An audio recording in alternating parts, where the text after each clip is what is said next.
ಆತ್ಮೀಯ ವಿದ್ಯಾರ್ಥಿಗಳೇ, ಮತ್ತೊಮ್ಮೆ ನಿಮಗೆ ವ್ಯಾಕರಣದ ತರಗತಿಗೆ ಸ್ವಾಗತವನ್ನು ಕೋರುತ್ತಾ ಇಂದಿನ ವ್ಯಾಕರಣಾಂಶವನ್ನು ಪ್ರಾರಂಭ ಮಾಡೋಣ. ಈಗಾಗಲೇ ನಿಮ್ಮ ಕಣ್ಣೆದುರಿಗೆ ಕಾಣ್ತಾ ಇದೆ ಮಾಡುವ ವ್ಯಾಕರಣಾಂಶ ಯಾವುದು ಅಂಥೇಳಿ. ಹೌದು ಮಕ್ಕಳೇ, ನಾವು ಈ ದಿನದ ತರಗತಿಯಲ್ಲಿ ನಾಮಪದಗಳು ಎನ್ನುವಂತಹ ವ್ಯಾಕರಣಾಂಶವನ್ನು ಪ್ರಾರಂಭಿಸೋಣ. ನಾಮಪದಗಳು ಅಂತಲೂ ಕರೀತಾರೆ, ನಾಮಪದ ಪ್ರಕರಣ ಅಂತಲೂ ಕೂಡ ಈ ವ್ಯಾಕರಣಾಂಶವನ್ನು ಕರೀತಾರೆ.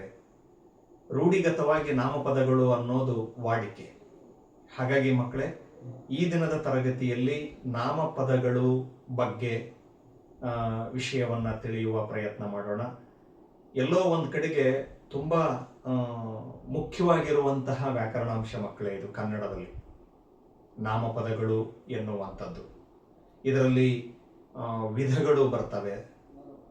ಹಾಗಾಗಿ ಸುದೀರ್ಘವಾಗಿರ್ತಕ್ಕಂತಹ ವ್ಯಾಕರಣಾಂಶ ಇದಾಗಿದೆ. ಯಾವುದು? ನಾಮಪದಗಳು ಅನ್ನುವಂಥದ್ದು. ಈ ನಾಮಪದಗಳ ಬಗ್ಗೆ ನೀವು ಸಂಪೂರ್ಣವಾಗಿ ತಿಳಿದುಕೊಂಡ್ರಿ ಅಂತಂದ್ರೆ ಮುಂದೆ ಇನ್ನೊಂದು ವ್ಯಾಕರಣಾಂಶಕ್ಕೆ ತುಂಬ ಸಹಾಯಕ ಆಗುತ್ತೆ, ಅನುಕೂಲ ಆಗುತ್ತೆ. ಆ ಇನ್ನೊಂದು ಮುಂದಿನ ವ್ಯಾಕರಣಾಂಶ ಯಾವುದು ಅಂತ ಹೇಳಿದ್ರೆ ಸಮಾಸಗಳು. ನೆನಪಿರಲಿ ಮಕ್ಕಳೇ, ನಾಮಪದಗಳು ತುಂಬ ಚೆನ್ನಾಗಿ ನೀವು ತಿಳಿದಿರಿ ಅಂದರೆ ಸಮಾಸಗಳನ್ನು ತುಂಬ ಸುಲಭವಾಗಿ ಅರ್ಥ ಮಾಡ್ಕೋಬಹುದು.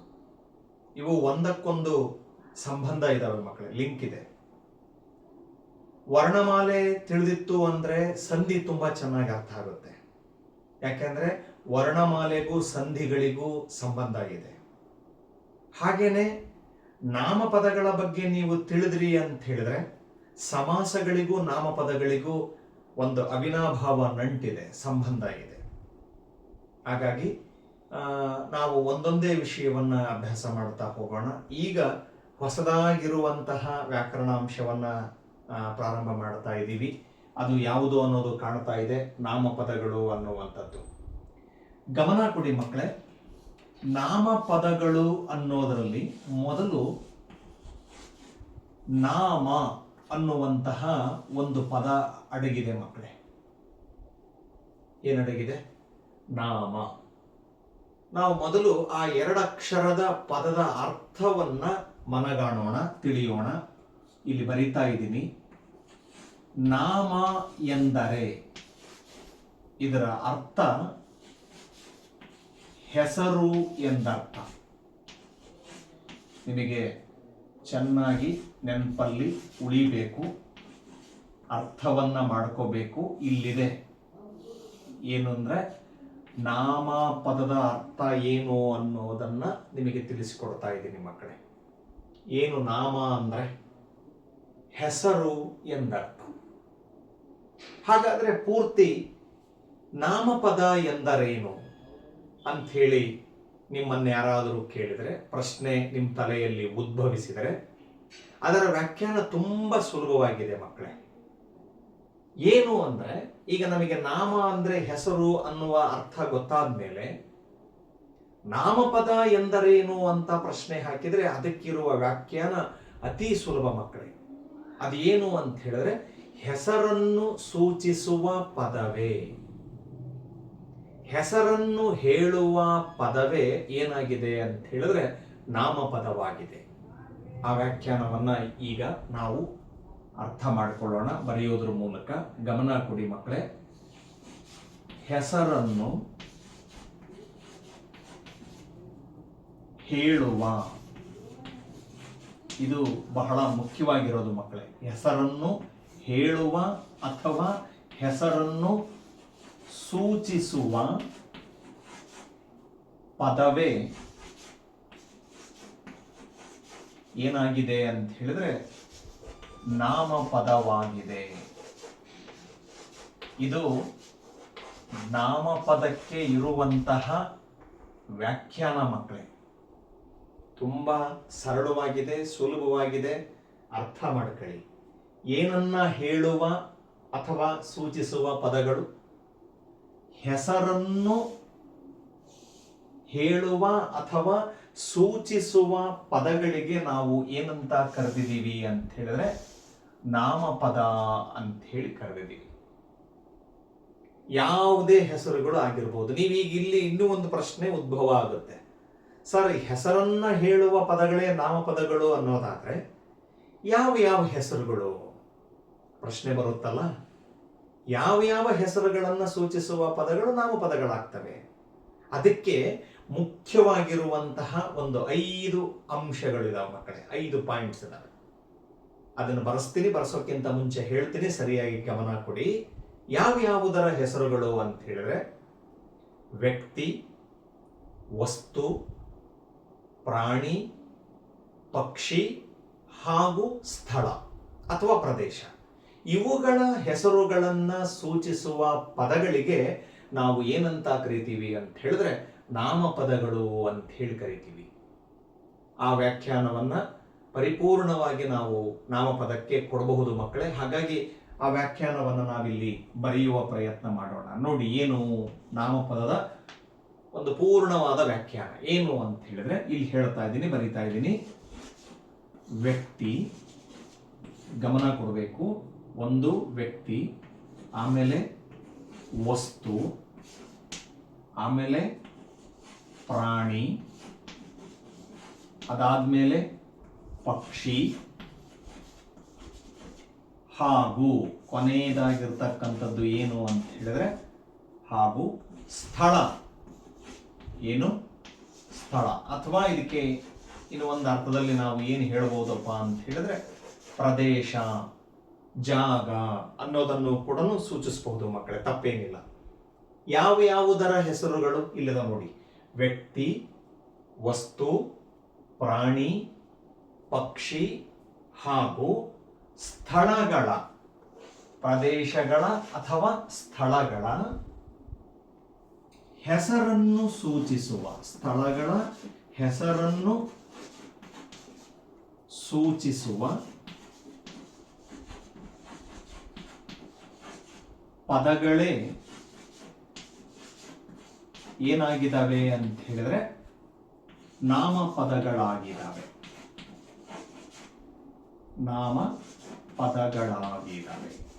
ಗಳಾಗಿವೆ.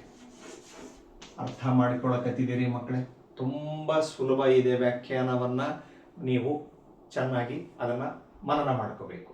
ಯಾವುದರ ಹೆಸರುಗಳು ಇಲ್ಲಿದ್ದಾವೆ, ಕಣ್ಣೆದುರಿಗೆ ಇದ್ದಾವೆ, ಸರಿಯಾಗಿ ಗಮನ ಕೊಡಿ ಮಕ್ಕಳೇ. ಒಂದನೇದು ವ್ಯಕ್ತಿ. ಏನು? ವ್ಯಕ್ತಿ. ಎರಡನೇದೇನು? ವಸ್ತು, ಯಾವುದಾದ್ರೂ ವಸ್ತುಗಳು. ಆಮೇಲೆ ಪ್ರಾಣಿ, ಆಮೇಲೆ ಪಕ್ಷಿ, ಆಮೇಲೇನು? ಸ್ಥಳಗಳು, ಸ್ಥಳ ಅಥವಾ ಪ್ರದೇಶಗಳು ಆಗಿರಬಹುದು. ವ್ಯಕ್ತಿ, ವಸ್ತು, ಪ್ರಾಣಿ, ಪಕ್ಷಿ, ಸ್ಥಳಗಳ ಹೆಸರುಗಳನ್ನು ಸೂಚಿಸುವ ಪದಗಳಿಗೆ ನಾವು ಏನಂತ ಕರಿತೀವಿ ಅಂತ ಹೇಳಿದ್ರೆ ನಾಮಪದಗಳು ಅಂತ ಹೇಳಿ ಕರಿತಾ ಹೋಗ್ತೀವಿ. ಇವುಗಳ ಹೆಸರುಗಳನ್ನು ಸೂಚಿಸುವ ಪದಗಳು, ಇವುಗಳ ಹೆಸರನ್ನ ಹೇಳುವ ಪದಗಳಿಗೆ ನಾವು ನಾಮಪದಗಳು ಅಂತ ಹೇಳಿ ಕರಿತಾ ಹೋಗ್ತೀವಿ.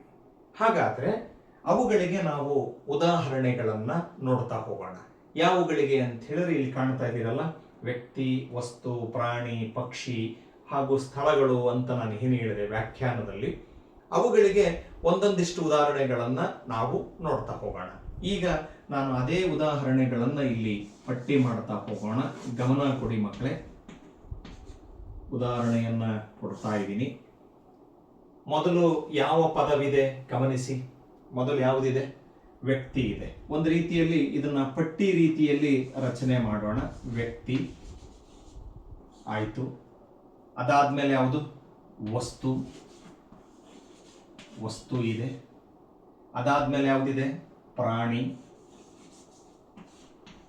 ಅದಾದ್ಮೇಲೆ ಯಾವುದಿದೆ ಪದ? ಪಕ್ಷಿ. ಕೊನೆಯದಾಗಿರ್ತಕ್ಕಂಥದ್ದು ಯಾವುದಪ್ಪ ಅಂತ ಹೇಳಿದ್ರೆ ಸ್ಥಳ ಅಲ್ವಾ ಮಕ್ಕಳೇ? ಇವುಗಳ ಹೆಸರನ್ನ ಸೂಚಿಸುವ ಪದಗಳಿಗೆ ನಾವು ಏನಂತ ಕರಿತೀವಿ ಅಂತ ಹೇಳಿದ್ರೆ ನಾಮಪದಗಳು ಅಂತ ಹೇಳಿ ಕರಿತಾ ಹೋಗ್ತೀವಿ. ಇವುಗಳ ಉದಾಹರಣೆಗಳನ್ನ ನಾವೀಗ ನೋಡ್ತಾ ಬರೋಣ ಮಕ್ಕಳೇ. ಒಂದು ಪಟ್ಟಿಯನ್ನೇ ರಚನೆ ಮಾಡಿಬಿಡೋಣ. ನಾಮಪದಗಳಿಗೆ ಸಂಬಂಧಪಟ್ಟಂತೆ ಈ ಪದಗಳಿಗೆ ಪಟ್ಟಿಯನ್ನ ಉದಾಹರಣೆಯ ಮೂಲಕನೇ ನಾವು ರಚನೆ ಮಾಡೋಣ ಮಕ್ಕಳೇ. ನೀವು ಕೇಳುವುದರ ಜೊತೆಗೆ ನೋಟ್ಸನ್ನು ಮಾಡಿದರೆ ಇನ್ನೂ ತುಂಬ ಅನುಕೂಲ ಆಗುತ್ತೆ ಅನ್ನೋದು ನನ್ನ ಒಂದು ಭಾವನೆ ಮಕ್ಕಳೇ. ಪಟ್ಟಿಯನ್ನು ರಚಿಸ್ತಾ ಇದ್ದೀನಿ ನಾನು. ಆ ಪಟ್ಟಿಗೆ ಅನುಗುಣವಾಗಿ ಏನು ಮಾಡೋಣ, ಉದಾಹರಣೆಗಳನ್ನು ನಾವು ನೋಡ್ತಾ ಬರೋಣ. ನೋಡಿ ಇಲ್ಲಿ ಯಾವುದು, ವ್ಯಕ್ತಿ, ವಸ್ತು, ಪ್ರಾಣಿ, ಪಕ್ಷಿ, ಸ್ಥಳ, ಇವುಗಳ ಹೆಸರನ್ನು ಸೂಚಿಸುವ ಪದಗಳೇ ಏನಾಗಿದ್ದಾವೆ, ನಾಮಪದಗಳು ಅನ್ನೋದು ನಮಗೆ ಇಲ್ಲಿ ವ್ಯಾಖ್ಯಾನದಲ್ಲಿ ಕಾಣ್ತಾ ಇದೆ. ಈಗ ಅದೇ ಪ್ರಕಾರವಾಗಿ ನಾವು ಉದಾಹರಣೆಗಳನ್ನು ಕೊಡ್ತಾ ಬರೋಣ. ಇವು ನಮಗೂ ನಿಮಗೂ ದಿನಂಪ್ರತಿ ಗೊತ್ತಿರುವಂಥದ್ದೇ. ನಾಮಪದಗಳಿಗೆ ಉದಾಹರಣೆಗಳು ಏನು ತುಂಬ ಹೊಸದೇನಲ್ಲ. ಎಲ್ಲ ದಿನಂಪ್ರತಿ ಮಾತಿನಲ್ಲಿ, ನಮ್ಮ ಬದುಕಿನಲ್ಲಿ ಈ ಪದಗಳನ್ನು ಬಳಸ್ತಾ ಇರ್ತೀವಿ. ಈಗ ಉದಾಹರಣೆಯನ್ನು ನೋಡ್ತಾ ಬರೋಣ. ಪ್ರತಿಯೊಬ್ಬ ವ್ಯಕ್ತಿಗಳಿಗೆ ನಾವು ಗುರುತಿಸೋದಕ್ಕೆ ಹೆಸರುಗಳನ್ನು ಇಟ್ಟಿದ್ದೀವಿ ಮಕ್ಕಳೇ, ಅಂಕಿತ ನಾಮಗಳನ್ನು ಇಟ್ಟಿದ್ದೀವಿ.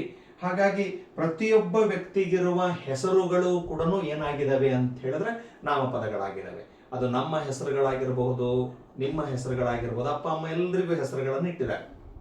ಪ್ರತಿಯೊಬ್ಬ ವ್ಯಕ್ತಿಯ ಹೆಸರುಗಳು ಕೂಡ ಏನಾಗ್ತವೆ, ನಾಮಪದಗಳಾಗ್ತವೆ. ಯಾಕೆ ಅಂದ್ರೆ ಹೆಸರನ್ನ ಹೇಳುವ ಪದಗಳೇ ಏನಾಗಿದ್ದಾವೆ, ನಾಮಪದಗಳಾಗಿದ್ದಾವೆ.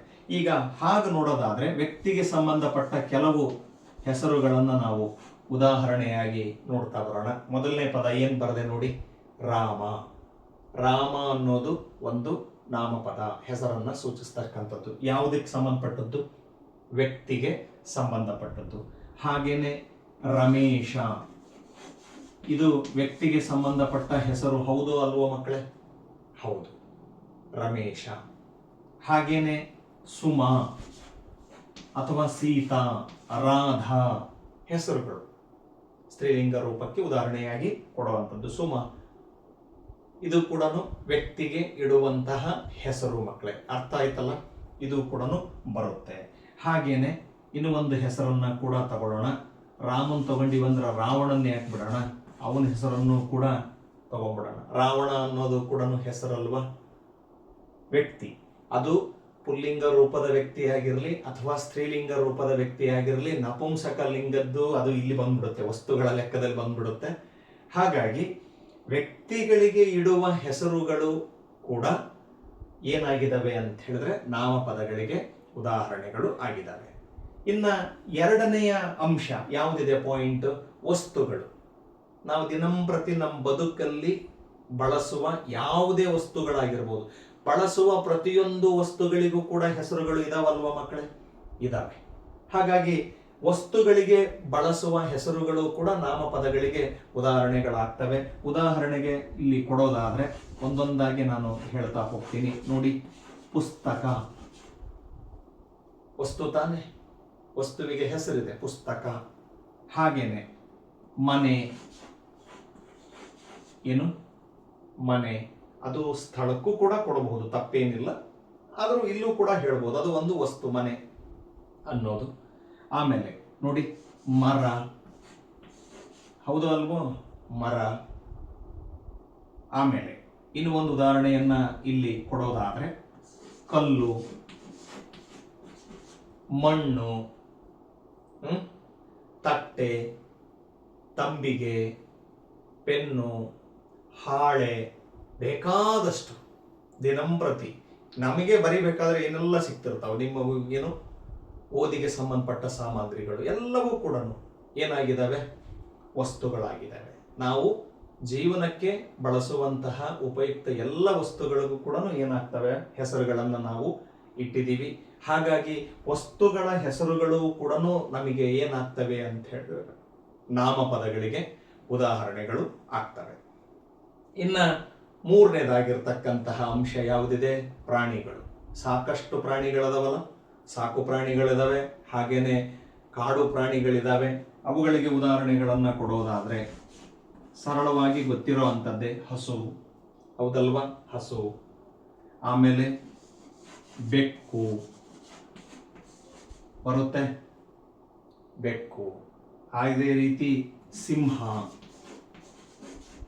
ಆನೆ. ನೋಡಿ ಮಕ್ಕಳೇ, ನಾನು ಯಾವುಗಳಿಗೆ ಉದಾಹರಣೆ ಕೊಡ್ತಾ ಇದ್ದೀನಿ, ಪ್ರಾಣಿಗಳಿಗೆ ಉದಾಹರಣೆಗಳನ್ನು ಕೊಡ್ತಾ ಇದ್ದೀವಿ. ಪ್ರಾಣಿಗಳ ಹೆಸರುಗಳು ಕೂಡ ಅವು ನಾಮಪದಗಳಿಗೆ ಉದಾಹರಣೆಗಳು ಆಗ್ತವೆ. ಇನ್ನು ಪಕ್ಷಿಗಳು ಬೇಕಾದಷ್ಟನ್ನ ಕೊಡ್ಬೋದಲ್ಲ ಮಕ್ಕಳೇ, ಬೇಕಾದಷ್ಟು ಪಕ್ಷಿಗಳಿದ್ದಾವೆ. ಗಿಳಿ, ಆಮೇಲೆ ನವಿಲು, ಯಾವುದು ನವಿಲು, ಹಾಗೇನೆ ಪಾರಿವಾಳ, ಯಾವುದು ಕೊಡ್ಬೋದು ಪಾರಿವಾಳ. ಯಾವ್ಯಾವ ಪಕ್ಷಿಗಳದವು, ಪಕ್ಷಿಗಳಿಗೆ ಸಂಬಂಧಪಟ್ಟಂತಹ ಹೆಸರುಗಳು. ಆಮೇಲೆ ಇನ್ನೂ ಒಂದು ಉದಾಹರಣೆಯನ್ನ ಪಕ್ಷಿಗಳಿಗೆ ಕೊಡೋದಾದ್ರೆ ಬೇಕಾದಷ್ಟಿದಾವೆ. ಯಾವುದನ್ನ ಕೊಡೋಣ? ಪಕ್ಷಿಗೆ ಸಂಬಂಧಪಟ್ಟಂತೆನೆ ನಾನೀಗ ಗಿಳಿ ಕೊಟ್ಟಿದ್ದೀನಿ, ನವಿಲು ಕೊಟ್ಟಿದ್ದೀನಿ, ಪಾರಿವಾಳ ಅನ್ನೋದು ಕೂಡ ಕೊಟ್ಟಿದ್ದೀನಿ, ಹಾಗೇನೆ ಗುಬ್ಬಿ ಅಲ್ವಾ, ಕಾಗೆ, ಹಂಸ, ಬೇಕಾದಷ್ಟು ಪಕ್ಷಿಗಳನ್ನ ನಾವು ಪ್ರತಿನಿತ್ಯ ಕಾಣ್ತಾ ಹೋಗ್ತೀವಿ ಪ್ರಕೃತಿಯಲ್ಲಿ. ಹಾಗಾಗಿ ಪ್ರಾಣಿ ಪಕ್ಷಿಗಳ ಹೆಸರುಗಳು ಕೂಡ ನಮಗೆ ನಾಮಪದಗಳಿಗೆ ಉದಾಹರಣೆಗಳಾಗಿ ದೊರೀತವೆ ಮಕ್ಕಳೇ. ಇನ್ನು ಕೊನೆಯದಾಗಿರ್ತಕ್ಕಂತಹ ಅಂಶ ಯಾವುದು ಅಂತ ಹೇಳಿದ್ರೆ ಸ್ಥಳಗಳು, ಸ್ಥಳಗಳ ಹೆಸರುಗಳು ಅಥವಾ ಪ್ರದೇಶಗಳ ಹೆಸರುಗಳು. ಅಂದ್ರೆ ಊರುಗಳು, ತಾಲೂಕುಗಳು, ಜಿಲ್ಲೆ, ರಾಜ್ಯ, ದೇಶದ ಹೆಸರುಗಳು ಏನ್ ಗುರುತಿಸೋದಿಕ್ಕೆ ಅಂತ ಹೇಳಿ ಪ್ರತಿಯೊಂದಕ್ಕೂ ನಾವು ಹೆಸರುಗಳನ್ನ ಕೊಟ್ಟಿದ್ದೀವಿ, ಇಟ್ಟಿದ್ದೀವಿ. ಅವನ್ನ ನಾವು ಹೇಳ್ತೀವಿ, ಅವುಗಳನ್ನ ಹೆಸರಿನ ಮೂಲಕ ಸೂಚಿಸ್ತೀವಿ ಅಂತ ಹೇಳಿದ್ರೆ ಸ್ಥಳಗಳ ಹೆಸರುಗಳು ಕೂಡ ಏನಾಗ್ತವೆ ಅಂತ ಹೇಳಿದ್ರೆ ನಮಗೆ ನಾಮಪದಗಳಿಗೆ ಉದಾಹರಣೆಗಳು ಆಗ್ತವೆ. ಉದಾಹರಣೆಗೆ ಹೇಳೋದಾಯಿತು ಅಂತ ಹೇಳಿದ್ರೆ ನೋಡಿ, ಹೊಸಪೇಟೆ ಅಲ್ವಾ, ಏನು ಹೊಸಪೇಟೆ. ಹೊಸಪೇಟೆ ಅನ್ನೋದೊಂದು ಸ್ಥಳ, ಅದು ಸ್ಥಳದ ಹೆಸರು, ಊರಿನ ಹೆಸರು. ಹಾಗಾಗಿ ನಾಮಪದಕ್ಕೆ ಉದಾಹರಣೆ ಆಗುತ್ತೆ. ಅದೇ ರೀತಿಯಲ್ಲೇ ಏನು ಶಿವಪುರ, ಏನ್ ಹೆಸರು ಕೊಡ್ಬೋದು ಸ್ಥಳಕ್ಕೆ? ಶಿವಪುರ. ಇನ್ನ ಅದೇ ರೀತಿಯಲ್ಲೇ ನಮ್ಮ ರಾಜ್ಯದ ರಾಜಧಾನಿಯಾಗಿರ್ತಕ್ಕಂಥದ್ದು ಯಾವುದು? ಬೆಂಗಳೂರು ಅಲ್ವಾ. ಬೆಂಗಳೂರು ಅನ್ನೋದು ಸ್ಥಳದ ಹೆಸರು, ಪ್ರದೇಶದ ಹೆಸರು. ಹಾಗೇನೆ ನಮ್ಮ ರಾಜ್ಯವನ್ನ ಹೆಸರಿಸೋದಾದ್ರೆ ನಮ್ಮ ರಾಜ್ಯಕ್ಕೂ ಕೂಡ ನಾವು ಒಂದು ಹೆಸರನ್ನ ನಾಮಕರಣವನ್ನ ಮಾಡಿದ್ದೀವಿ. ಏನು ನಮ್ಮ ರಾಜ್ಯದ ಹೆಸರು? ಕರ್ನಾಟಕ. ರಾಜ್ಯದ ಹೆಸರಾಗಿರುವ ಕರ್ನಾಟಕ ಅನ್ನೋದು ಕೂಡ ಅದು ಸ್ಥಳದ ಹೆಸರಾಗುತ್ತೆ. ಸ್ಥಳದ ಹೆಸರು ಕೂಡ ನಾಮಪದಕ್ಕೆ ಉದಾಹರಣೆಯಾಗುತ್ತೆ ಮಕ್ಕಳೇ. ಅಷ್ಟೇ ಅಲ್ಲ, ದೇಶಗಳ ಹೆಸರುಗಳು ಕೂಡ ನಾಮಪದಗಳು ಅಂತ ಹೇಳಿ ಅನಿಸಿಕೊಳ್ತವೆ. ಈಗ ನಮ್ಮ ದೇಶ ಯಾವುದು? ಭಾರತ. ಅಥವಾ ಇತರೆ ದೇಶಗಳು ಅಮೇರಿಕ, ಜಪಾನ್, ರಷ್ಯಾ, ಆಸ್ಟ್ರೇಲಿಯಾ, ದೇಶಗಳ ಹೆಸರುಗಳು ಕೂಡ ನಮಗೆ ಸ್ಥಳಗಳ ಒಂದು ಪಟ್ಟಿಯಲ್ಲಿ ಅವು ದೊರೀತಾ ಹೋಗ್ತವೆ. ಹಾಗಾಗಿ ಸ್ಥಳಗಳ ಹೆಸರುಗಳು ಕೂಡ ಏನಾಗ್ತವೆ ಅಂತ ಹೇಳಿದ್ರೆ ನಮಗೆ ನಾಮಪದಗಳಿಗೆ ಉದಾಹರಣೆಗಳಾಗಿ ದೊರೀತವೆ ಮಕ್ಕಳೇ. ಹಾಗಾಗಿ ನೀವು ಗಮನ ಕೊಡಿ. ಒಟ್ಟಾರೆಯಾಗಿ ನಾಮಪದಗಳು ಅಂದ್ರೆ ಏನು ಅಂತ ಹೇಳಿದ್ರೆ ನಮಗೆ ಈ ವ್ಯಾಖ್ಯಾನ ಸ್ಪಷ್ಟವಾಗಿ ಅದರ ಅರ್ಥವನ್ನ ಕೊಡುತ್ತೆ. ಏನು?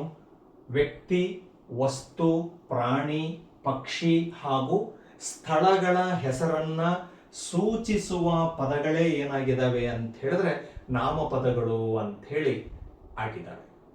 ಅಥವಾ ಇನ್ನೂ ಸುಲಭವಾಗಿ ಹೇಳ್ಬೇಕಪ್ಪ ಅಂದ್ರೆ ಮೇಲೆ ಇನ್ನೂ ಒಂದಿದೆ, ಹೆಸರನ್ನ ಹೇಳುವ ಅಥವಾ ಸೂಚಿಸುವ ಪದಗಳೇ ಏನಾಗಿದ್ದಾವೆ ಅಂತ ಹೇಳಿದ್ರೆ ನಾಮಪದಗಳು ಅಂತ ಹೇಳಿ ಕರೀತಾರೆ. ಆ ನಾಮಪದಗಳು ಅನ್ನೋದರಲ್ಲಿ ನಾಮ ಅನ್ನುವ ಪದದ ಅರ್ಥ ಏನು ಅಂತ ಹೇಳಿದ್ರೆ ಹೆಸರು. ಹೆಸರನ್ನ ಸೂಚಿಸುವ ಪದಗಳೇ ನಾಮಪದಗಳು ಅನ್ನುವಂತಹ ಅರ್ಥ ಮಕ್ಕಳೇ. ಇದು ನಾಮಪದಗಳು ಅಂದ್ರೇನು ಅನ್ನೋದಕ್ಕೆ ಪೀಠಿಕೆಯ ವಿಷಯ ಮಕ್ಕಳೇ. ಅದರ ಅರ್ಥವನ್ನ ಮನಗಂಡ್ವಿ, ಹಾಗೇನೆ ನಾಮಪದಗಳಿಗೆ ಉದಾಹರಣೆಗಳನ್ನ ನಾವು ಕಂಡ್ವಿ ಮಕ್ಕಳೇ.